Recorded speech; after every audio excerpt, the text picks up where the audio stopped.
one.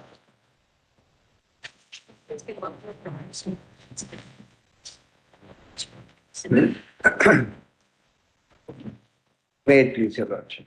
Now we've got the lineup. Mr. Prasanth Bhushan has said 4 hours. Mr. Sibal, 4 hours. Because, my Lord, I have to lay out the factual details also. So that's why I will take a. Take 4 hours. Mr. Bhushan, you will also 4 hours will be too long because we have to cut short the. Because the laying out of factual details itself will take over an hour. Otherwise, my argument should not take more than 2.5 hours You max. can cut it down to about 2 hours so that we'll. I'll try. Within 2 hours, just then you can try. supplement it. I'll try. First of all, Lord, I wish to say that this is a case which goes to the very root of our democracy. Yes. And I'm glad, my Lord, that the court has finally fixed it for hearing and constituted a constitutional bench, given the importance of the case. Lord, I have been in the PIL space for many years, but I have never seen this kind of public interest involved in any PIL that I have ever done. I mean, the amount of interest that this has aroused is absolutely astounding. Lord, there are, I'll just show your Lordship what the electoral bond scheme is. By this petition, my Lord, we have this, I am appearing for ADR, and we have filed written submissions which are in volume 1 and start at page 1. We have, in our written submissions, my Lord, mentioned that we are challenging in our petition also, we are challenging the amendments brought in FCRA by the Finance Act of 2016. So first, my Lord, in 2016, and the issue about whether they could have been brought through the Finance Act or not, I am not pressing right now, though we have taken that issue in our petition. But I am not pressing it for the reason that I want this case to be decided before the elections. I don't want, because I know that your Lordship has issued the finance bill issue to a 7-judge bench, and I don't want this to await that. So I'm restricting myself to the other grounds of challenge. So first, my Lord, we have challenged the amendments brought to the Foreign Contribution Regulation Act of 26 by the Finance Act of 2016. And in essence, my Lord, those amendments were that prior to that amendment, we have actually in our written submissions, my Lord, we have given a chart of the amendments. And the amendment regarding the FCRA is at page 10. I'm sorry, generally, my lord, we don't interrupt. But by a judicial order, my lords have been pleased to separate and detag the issue regarding FCRA. There is a judicial order passed by your lordships.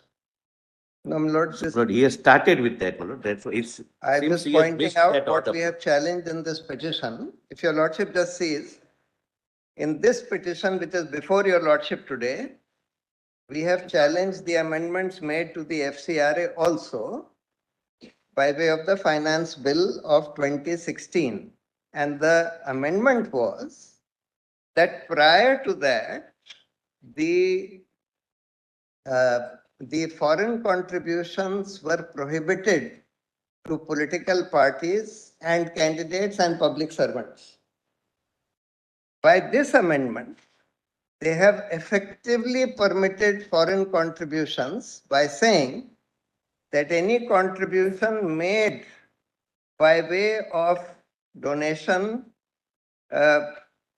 through a subsidiary of a foreign company which is registered in India will not be treated as a foreign source. So by this amendment, effectively, you have allowed, so for example, my Lord, suppose, I'm just giving an example, a foreign company wanted to donate money to a political party. It was earlier totally prohibited from doing so, and in fact, one of these cases went to the, in fact, this amendment was in a way brought in order to overcome a judgment of the Delhi High Court, by which the Delhi High Court held that both the BJP and the Congress party had received foreign contributions through a subsidiary of a foreign company. At that time, it was Sterlite, which was a subsidiary of Vedant Resources, which was a UK-based company. And they said that therefore appropriate action should be taken against these political parties. To overcome that, my lord, a retrospective amendment was brought through the Finance Act into FCRA by saying that if the donation is made by a subsidiary of a foreign company, in that case also that was a subsidiary, Sterlite was a subsidiary of Vedant Resources UK, then that will not be treated to be a foreign source. So this is the amendment which has been brought, and we have mentioned this, my lord, at page 10 of our written. That has strictly speaking no relevance to the challenge on the electoral bond scheme. True. But I am only saying that. Which is perhaps why the solicitor mentioned that. Yes, but that has been my lord, detagged. that That issue was electoral bond detagged. scheme. Segregation of 3 cases. 31st of January 23 order, your lordships, my lord, were pleased to segregate. In this, my lord, the original amendment of brought in by the Finance Bill of 2016 to the FCRA has been All challenged. right, what is the next challenge in your petition? We'll just at least have a broad Yes, yes. purview and then we can go on to Yes, the. yes. So the challenges are all in this chart, if your lordship just sees. Page 10. Page 7, volume 1, page 7, in our written submissions. Yes. So first is the amendment made to the Representation of People Act.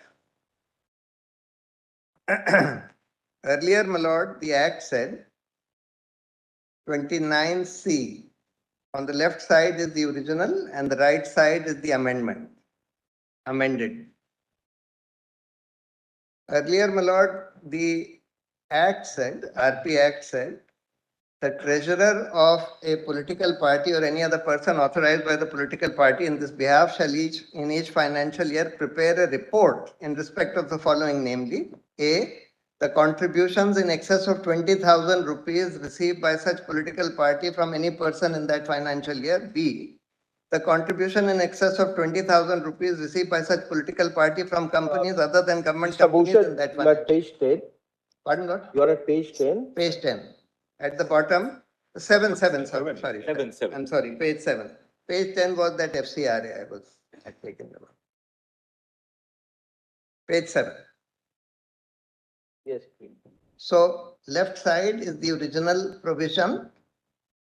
And then, my lord, 4 said, where the treasurer on the left side, original, where the treasurer of any political party or any other person authorized by the political party in this behalf fails to submit a report under subsection 3, then notwithstanding anything contained in the Income Tax Act, such political party shall not be entitled to any tax relief under that act. Because contributions to political parties are exempted at both ends.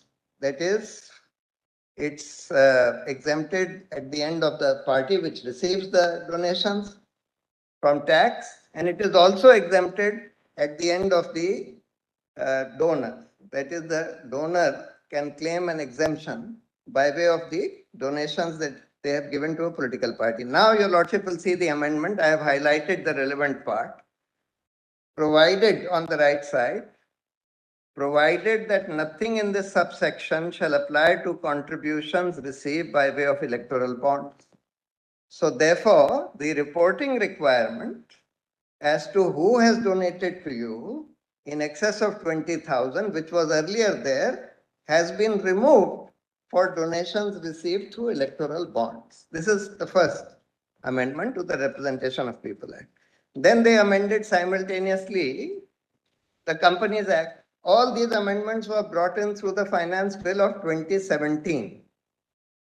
Finance Act of 2017. Now the Companies Act 182 originally prescribed, notwithstanding anything contained in any other provision, a company other than a government company and a company which has been in existence for less than 3 financial years may contribute any amount directly or indirectly to any political party, provided that the amount referred to in subsection 1, as the case may be, the aggregate of the amounts that may be so contributed by the company in any financial year shall not exceed, this is important, shall not exceed 7.5% of its average net profits during 3 immediately preceding financial years. So there was a limit, there was a cap of 7.5% of last 3 years average profits on the amount of corporate donations that any company could give to a political party.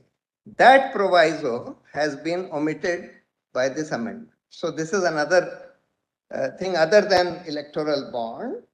Simultaneously, my Lord, a slew of changes were made. One was, and all these have been challenged in our petition. Then, my Lord, 182.3.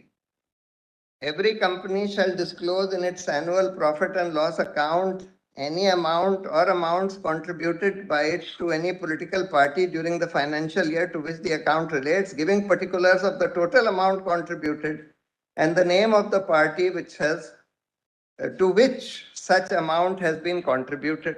So earlier the requirement was that you have to disclose which political party you have donated to. Now, my Lord, in the amendment, they say, provided now they say every company shall disclose in its profit and loss account the total amount contributed to it under this section during the financial year to which the account relates, provided that a company may make contribution through any instrument issued pursuant to the scheme notified under the Act for the time being in force for contribution to political parties. So therefore, now, after the amendment, all that they have to disclose is the total amount, not the donee political party.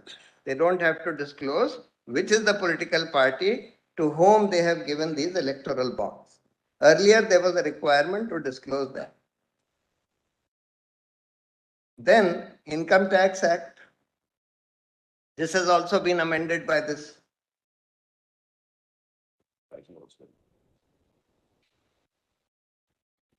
I read it.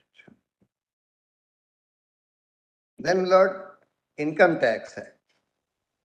So earlier 13A said, any income of a political party which is chargeable under the head income from house property, income from other sources, or income by way of voluntary contributions received by a political party from any person shall not be included in the total income of the previous year of such political party.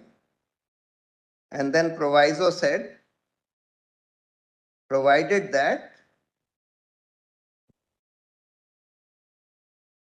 Yes.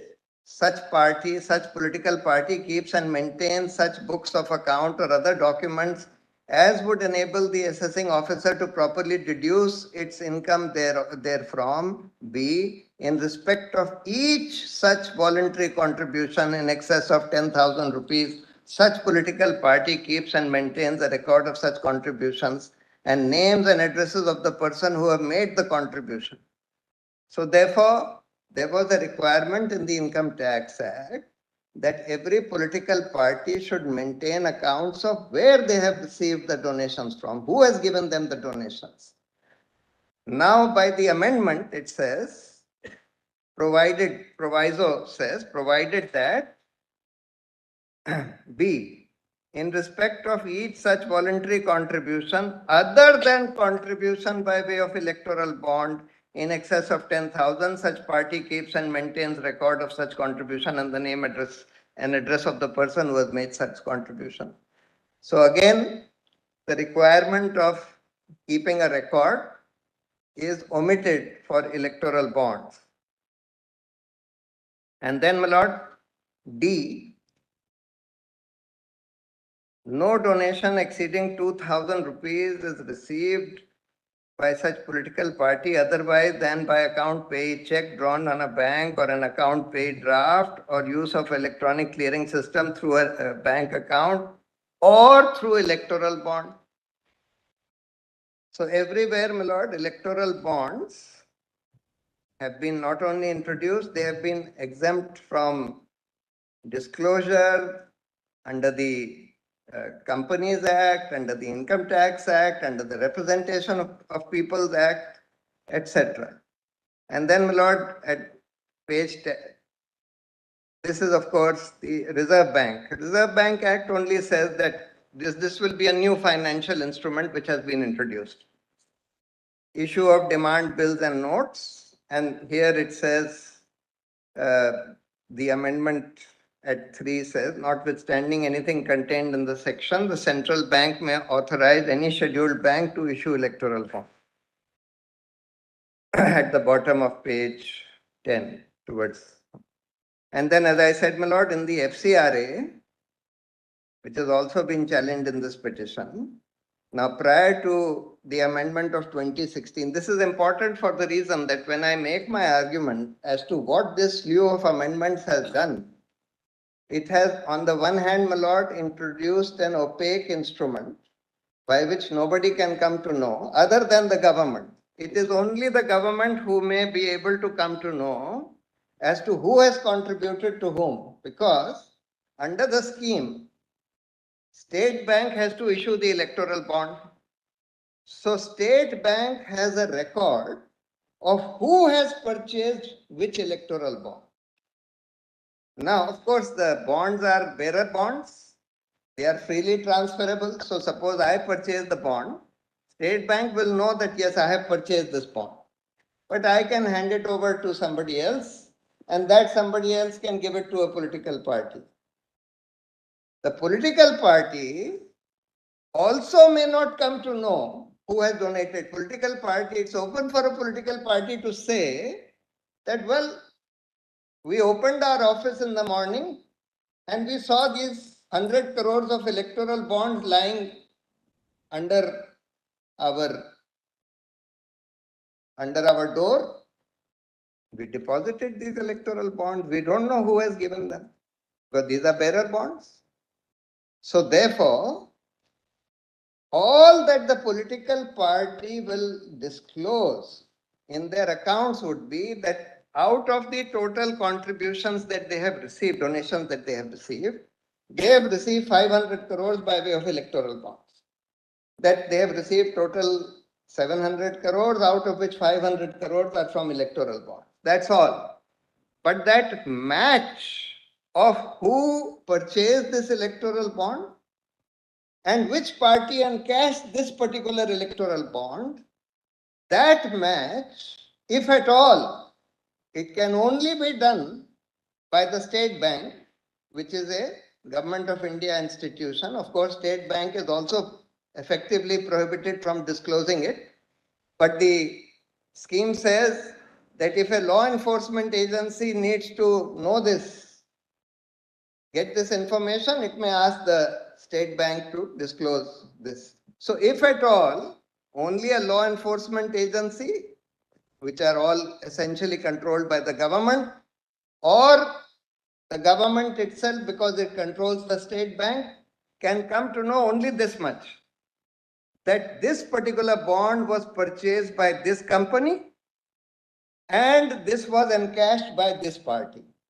But nobody else can come to know this information under the scheme of electoral bonds. Nobody else. They are not even the Election Commission, because the only account that is submitted to the Election Commission by the political parties is that we receive so much by way of electoral bonds. They are not obliged to disclose who gave them. In fact, they may even say, we don't know who gave it. We opened our office, it was lying under the door, we encashed it. So therefore, they may even turn around and say that. In fact, there is an interim order of this court in this very case, by which this court said that all political parties